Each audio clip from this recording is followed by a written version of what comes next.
अस्सलाम वालेकुम एवरीवन। एक और वीडियो के साथ दूसरे सेशन पे खुश आमदेद।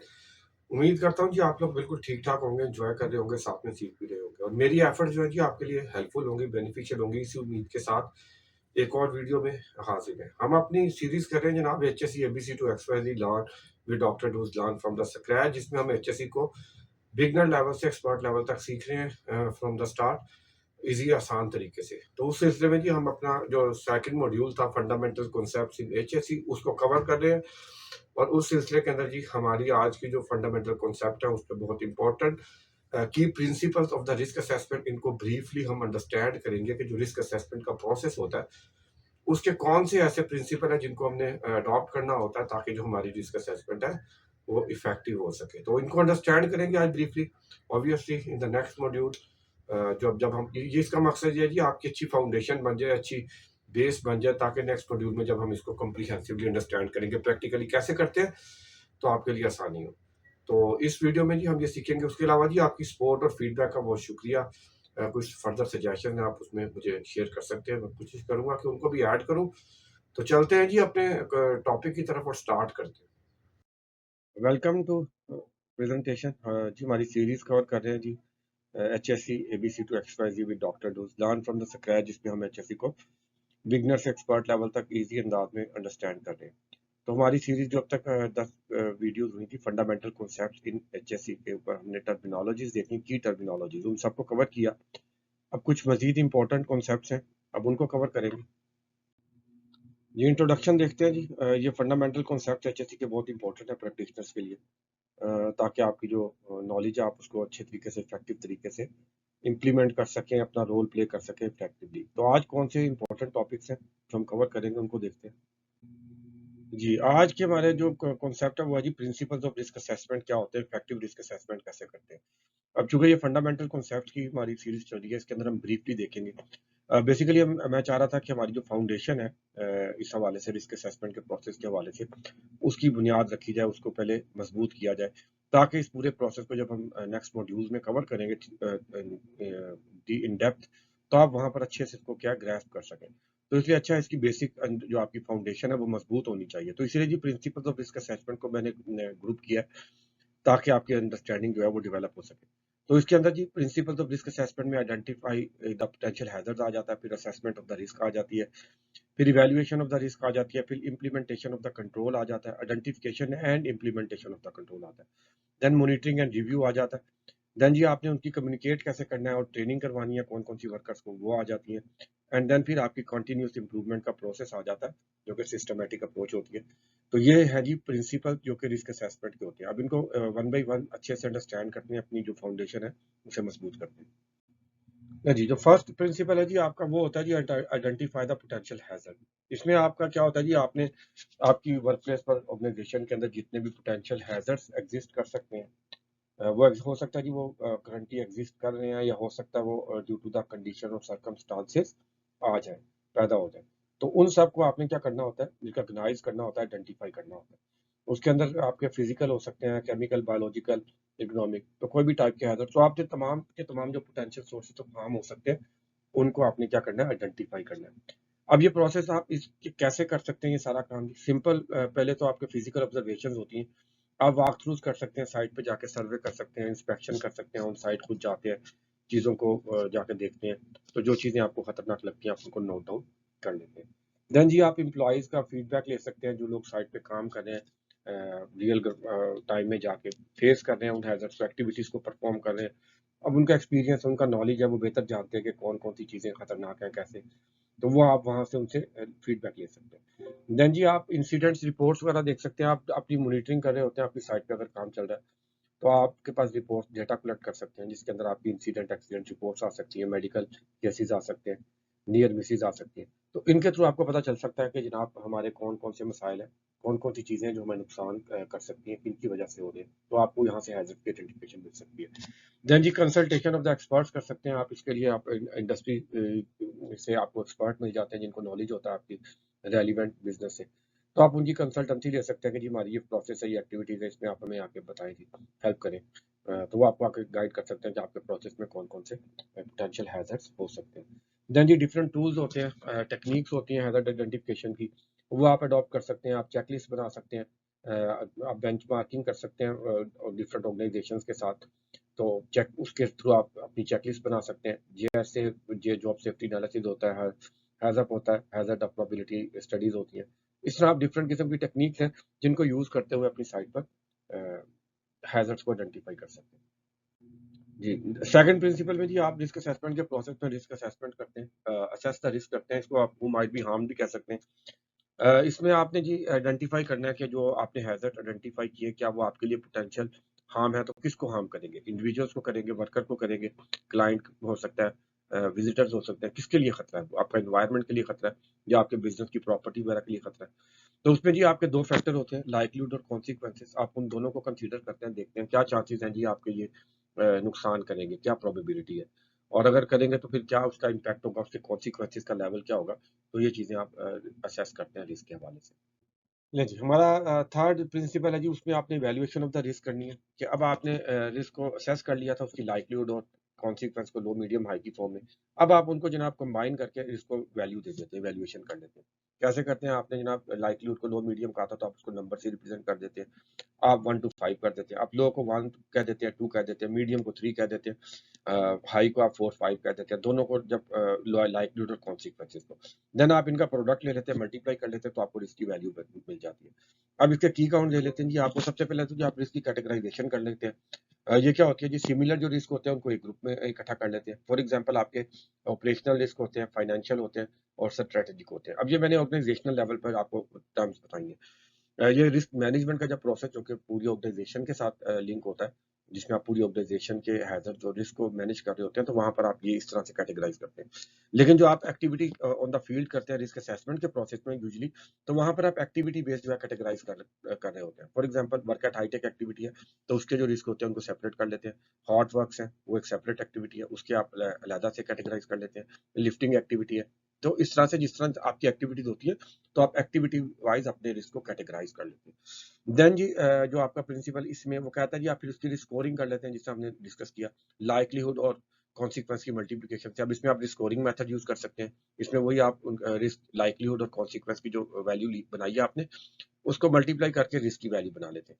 इसके दूसरा मेथड है रिस्क मैट्रिक्स का मेथड है, वो भी सेम मेथड है, लेकिन उसके अंदर आप क्या करते हैं? आप नंबर के साथ साथ विजुअल ग्राफिकल जो रिप्रेजेंटेशन भी दे देते हैं। आप एक मैट्रिक्स बना लेते हैं, उसको कलरफुल कर देते हैं, लो को ग्रीन कर देते हैं, जो मीडियम होते हैं उनको येलो कर देते हैं, और जो हाई होते हैं उनको रेड कर देते हैं। देन जी अब आपने जो इसकी स्कोरिंग कर ली, तो स्कोरिंग के बाद आप उनकी प्रायोरिटाइजेशन करनी आपके लिए आसान हो जाती है। जो आपके हाई रिस्क होते हैं उनको आप क्रिटिकल कह देते हैं, और उनको आप ज्यादा फोकस करते हैं। तो इस तरह जिस तरह रिस्क की रेटिंग होती है लेवल की, उस हिसाब से फिर आप उनको प्रायोरिटाइज करके उन पे फोकस करते हैं। ले जी, अब फोर्थ प्रिंसिपल क्या कहता है? Identify and implement suitable control measures. ये क्या है जी? एक्शन टेकन टू एलिमिनेट और रिड्यूस द लाइवलीहुड और the potential impact of the hazard और रिस्क इन द वर्कप्लेस। अब आपने जी कंट्रोल कंट्रोल क्या होता है? बेसिकली एक्शन होता है जो कंट्रोल करता है। क्या करता है जी ये? हमने देखा था कि जो हमारा रिस्क हैजर्ड होता है उसके दो फैक्टर होते हैं। एक लाइवलीहुड होता है, कॉन्सिक्वेंस होता है। लाइवलीहुड क्या होता है कि वो हैजर्ड ट्रिगर करेगा या नहीं करेगा, कॉन्सिक्वेंस उसका आउटकम होती है। तो अब जब आपने कंट्रोल लगाना है, तो वो ऑब्वियसली वो भी इन दोनों फैक्टर्स को कंट्रोल करेगा। या तो वो लाइवलीहुड को रिड्यूस करेगा, या वो कॉन्सिक्वेंस को रिड्यूस करेगा, या हो सकता है वो दोनों को एट ए टाइम क्या कर दे? कंट्रोल कर दे। तो इस फिनोमेना से इसको जी आप एक्शन, इस एक्शन को आप क्या कहते हैं? कंट्रोल मेजर कहते हैं। देन जी इसको आप इंप्लीमेंट करते हैं। सबसे पहले जी आप डेवलप या आइडेंटिफाई करते हैं कि सूटेबल कंट्रोल क्या है आपके लिए। देन आप उसको इंप्लीमेंट कर देते हैं, ताकि वो आपके जो हैजर्ड है उसको कंट्रोल कर ले। अब इसके अंदर जी आप आपकी एक हायरार्की ऑफ कंट्रोल है, जिसको हम अगली वीडियो में किसी फंडामेंटल कॉन्सेप्ट की ब्रीफली जो है उसको उसकी भी प्रिंसिपल्स देखेंगे, लेकिन उसको इन डेप्थ है वो अपकमिंग मॉड्यूल्स में हम कवर करेंगे। तो अब आप क्या करते हैं जी? आप ये जो हायरार्की ऑफ कंट्रोल है उसको फॉलो करने की कोशिश करते हैं। उसके अंदर क्या है? मोस्ट इफेक्टिव कंट्रोल से आप लीस्ट इफेक्टिव तक जाते हैं। सबसे पहले कोशिश करते हैं जो ज्यादा इफेक्टिव है वो इंप्लीमेंट करें। अब जब आप कंट्रोल लगाते हैं, तो उसके दो फैक्टर आपने ध्यान में रखने होते हैं। आपका कंट्रोल सूटेबल होना चाहिए और सफिशिएंट होना चाहिए। अब सूटेबल का क्या मतलब है? नंबर सूटेबल का ये मतलब होता है कि जी वो जनाब इफेक्टिव है, यानी कि आपकी जो कंडीशन है या सर्कमस्टांसिस है, उनके हिसाब से वो आपका कंट्रोल इफेक्टिव है, वो काम करेगा, अपनी अच्छी परफॉर्मेंस देगा। सेकंड क्या आ जाती है? वो सफिशिएंट होना चाहिए, वो एडिक्वेट होना चाहिए, वो आपका जो रिस्क लेवल है उसको इतना रिड्यूस कर दे कि वो आपके लिए जो मजीद खतरा ना रहे। इसको सफिशिएंट कहते हैं। लेकिन जी अब इसके की काउंट देख लेते हैं।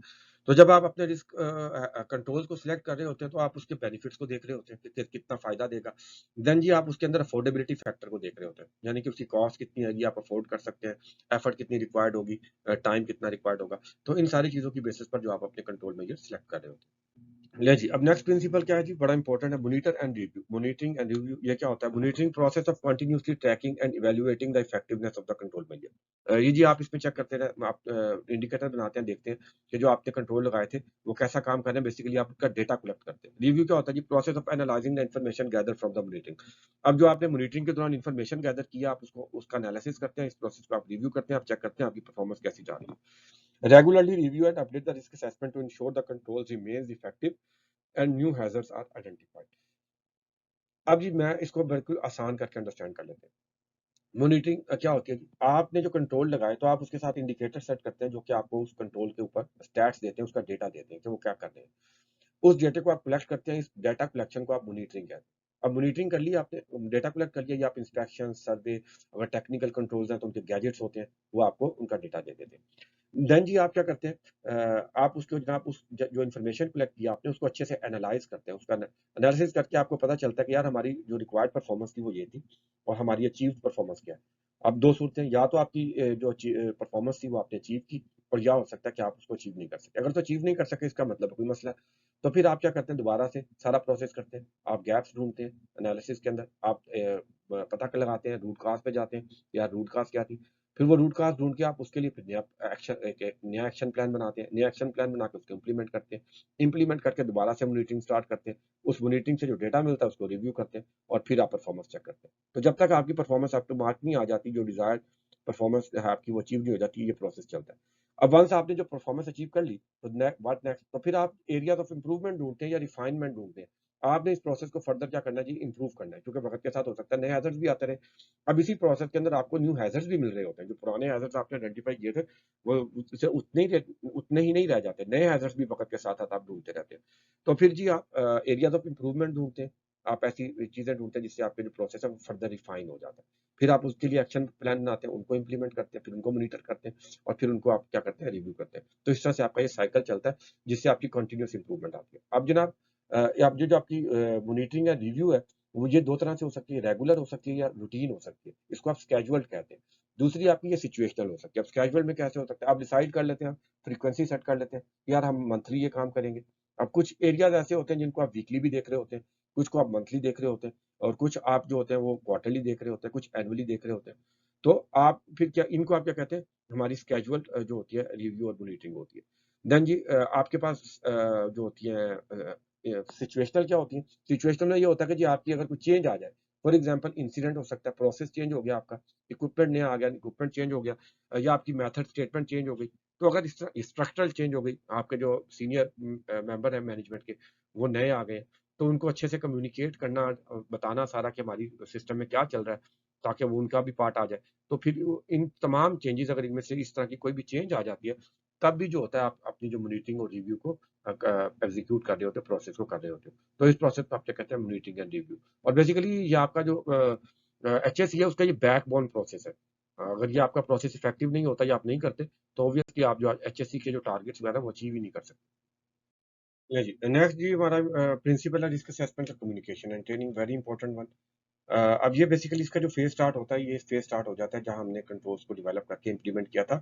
साथ ही हमने कम्युनिकेशन और ट्रेनिंग भी की थी, लेकिन ये चूंकि आफ्टर हर एवरी रिव्यू और मॉनिटरिंग जो हम इसको एग्जीक्यूट दोबारा से कर रहे होते हैं, इसलिए मैंने इसको यहाँ इन प्लेस किया।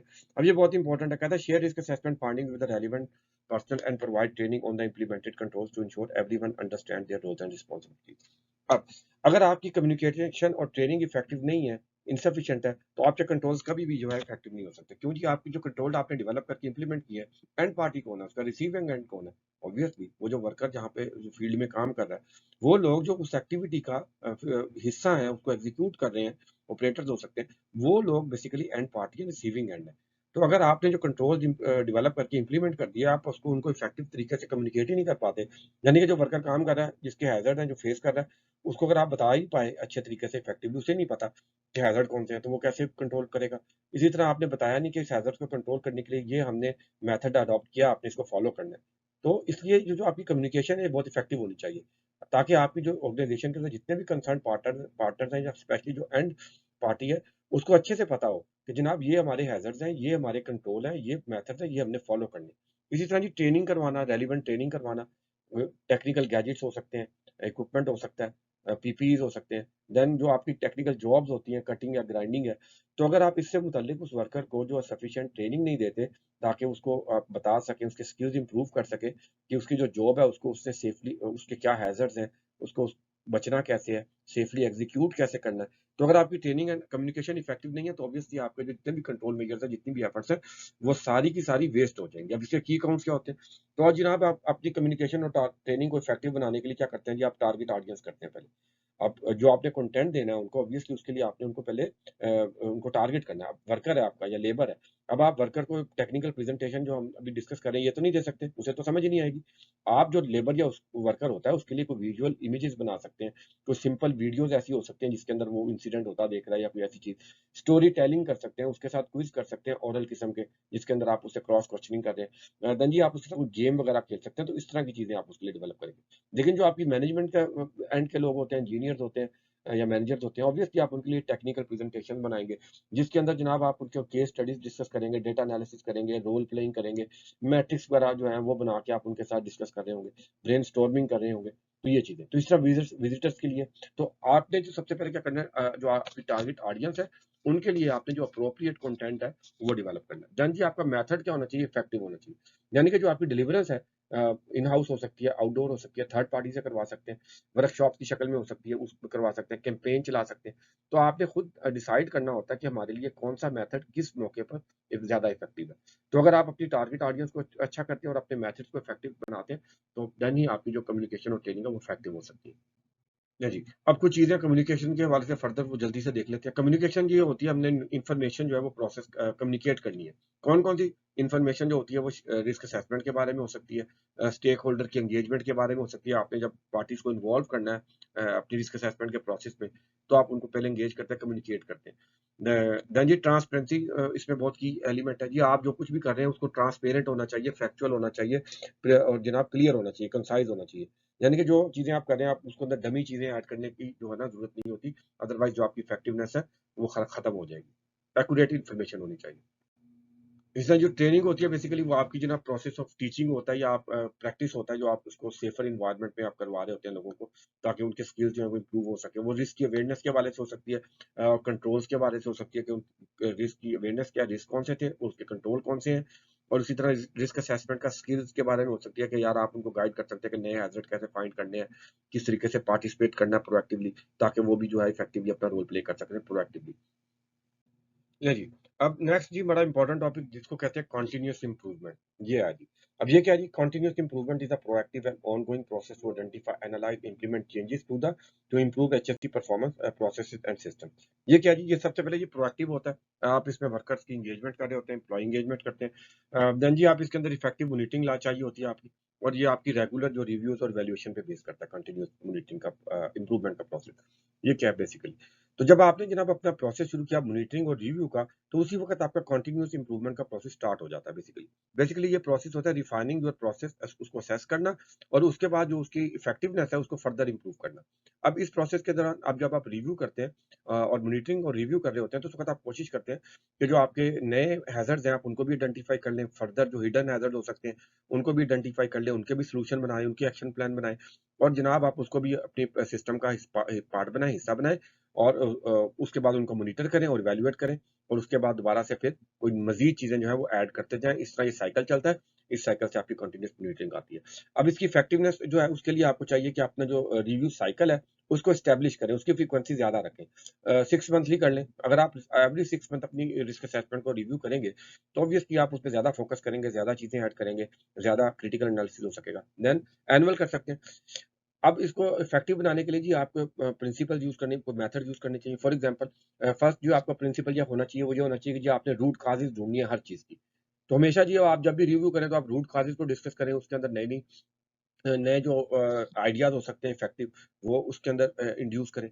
देन जी आप उसके अंदर कॉज़ एनालिसिस के साथ-साथ जो लेसन लर्न करते हैं आप, वो एक्सरसाइज़ेज़ कर सकते हैं। फॉर एग्ज़ाम्पल आपकी अपनी ऑर्गेनाइज़ेशन में कोई ऐसे इंसिडेंट हो जाते हैं जो नुकसान होता है, आप उसे उसको करेक्ट करते हैं, सबक सीखते हैं। या आपकी ऑर्गेनाइज़ेशन में एचएससी बहुत अच्छी है, आपका तो इंसिडेंट नहीं हुआ, लेकिन आपकी जो कॉम्पिटिटर इंडस्ट्री है, वहाँ पर हो सकता है कोई इंसिडेंट हो रहे हों या पहले से हुए हैं।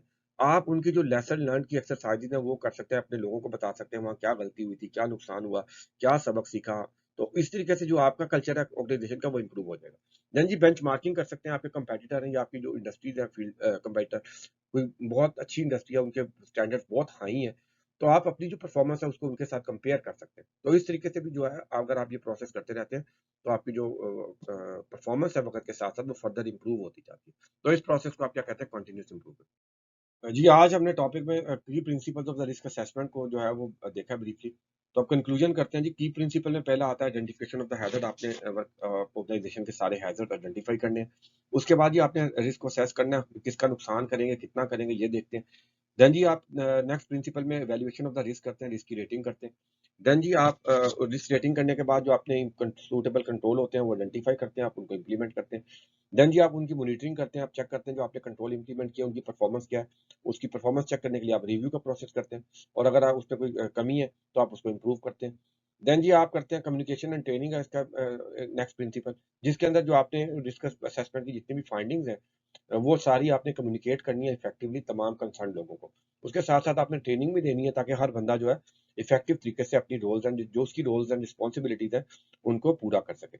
देन जी आपकी कंटीन्यूअस इम्प्रूवमेंट का फेज़ होता है, जो कि बेसिकली आपके रिव्यू से डिपेंड करता है। आप जितना ज़्यादा अपनी प्रोसेस को रिव्यू करेंगे, इफेक्टिवली रिव्यू करेंगे, तो उतनी ज़्यादा जो आपके सिस्टम के अंदर जो है कंटीन्यूअसली क्या होगा, इम्प्रूवमेंट आएगी।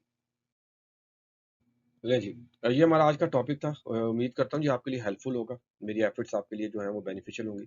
आपके देखने का और आपकी सपोर्ट करने का बहुत-बहुत शुक्रिया। कोई क्वेश्चन, सजेशंस आप मेरे से शेयर कर सकते हैं। तो जी अगली वीडियो तक जी अपना ख़्याल रखें बहुत-बहुत। सीखते रहें और ख़्याल रखें। मिलते हैं जी अगली वीडियो में। अल्लाह हाफ़िज़।